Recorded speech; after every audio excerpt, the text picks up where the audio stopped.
खालसा वाहिगुरु जी की फतेह। तो सबसे पहले मैं देव अपने चैनल पे आप सभी का स्वागत करते हैं। और हम पहली बार गुरुद्वारे में आए हैं सासाराम से होने के बावजूद भी, और यहाँ पर आकर हमें बहुत अच्छा लगा।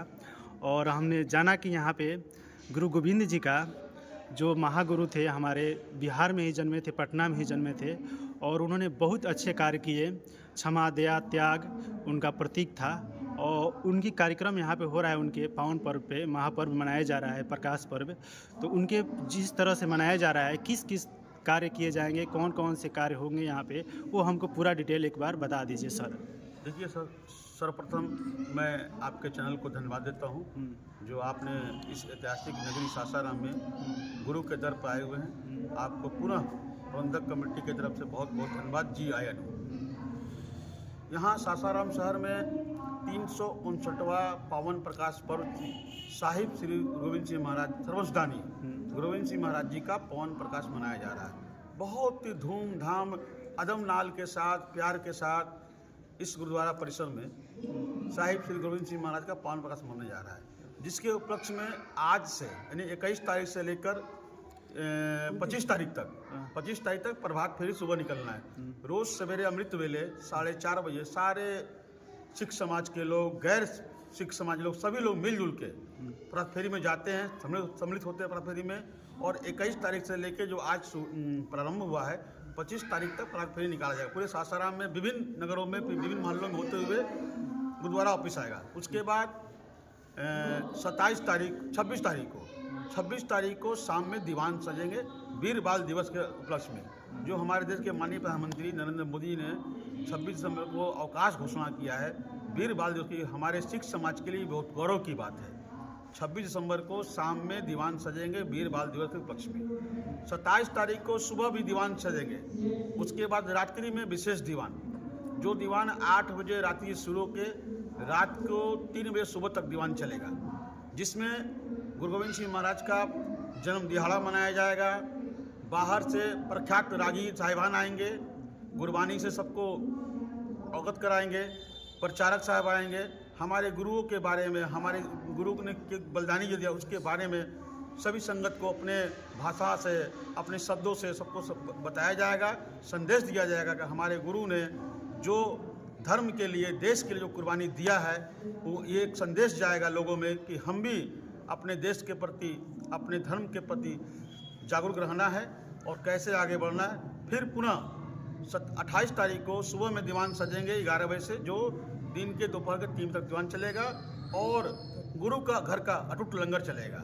उसके बाद 29 तारीख को सब पूरे सासाराम शहर के नगर में भ्रमण करते हुए गुरुद्वारा साहिब डूंगा टकसाल संगत से गुरु महाराज के गुरु ग्रंथ साहिब छत्र छाया में, है ना, झूलते निशान साहिब के साथ नगर भ्रमण करते हुए एक भव्य शोभा यात्रा निकाला जाएगा, जो जिसको हम लोग नगर कीर्तन भी कहते हैं, जो पटना साहिब के बाद सासाराम में दूसरा है बिहार में।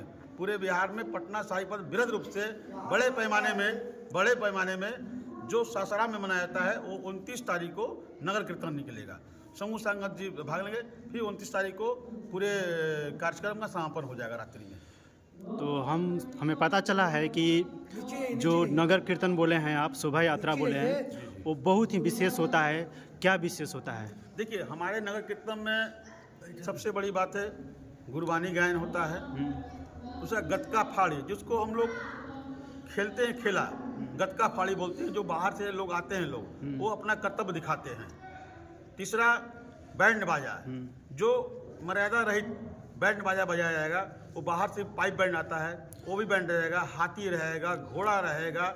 बहुत लंबा हमारा नगर कीर्तन निकलता है सासाराम में। विशेष यही है हमारे लिए, और बहुत शांति के साथ और शांति का प्रतीक गुरु घर का नगर कीर्तन निकलता है। यही सबसे बड़ा संदेश हम लोगों का है। तो सर ये बताइए हमको, जो ये टकसाल गुरुद्वारा है बहुत ही पुराना माना जाता है, और इतिहास इसका क्या है? कुछ इतिहास में बताया जाता है कि यहाँ पे घोड़े के कुछ इतिहास रहा है, तो पूरा हमको तो जानकारी नहीं, आप पूरा इसके बारे में बताइए सर। देखिए, जब हमारे नवे नानक साहिब गुरु तेग बहादुर जी महाराज पूरे परिवार के साथ जब ये पूर्वी यात्रा में निकले थे, तो यात्रा के दौरान बनारस से होते हुए जब सासाराम की ओर आए, तो जब हमारे महाराज घोड़े पर आए थे, उनका घोड़ा यहाँ रुक गया सामने। सामने घोड़ा, यहाँ पर एक खेती था, अफीम का खेती होता था, और ये खेती था, एक थी माता जी बुढ़िया, जियो माई था उनका नाम, जियो माई। तो गुरु साहब का घोड़ा यहाँ टक से बोल के रुक गया। तो गुरु साहब बोले, अरे घोड़ा क्यों रुक गया? तो टक से किया, घोड़ा कहीं ना आगे न पीछे हो रहा था। तो गुरु साहब ने देखा कि अगर लोग दिखाए तो तम्बाकू खेती यहाँ हो रही थी, तम्बाकू या फिल्म खेती तो हो रहा था यहाँ पे। तो जिनका खेत था जियो माई का, उनको बुलाया, तो उनके बोले भाई यहाँ सब खेती क्या करना है, यहाँ गुरु साहब का घोड़ा रुक गया है, यहाँ गुरुद्वारा बनाने की जमीन दो। जियो माई ने बेहिचक तुरंत अपना जमीन गुरु साहब को हाजी नाजिर मानकर उनको जमीन को दान दे दिया।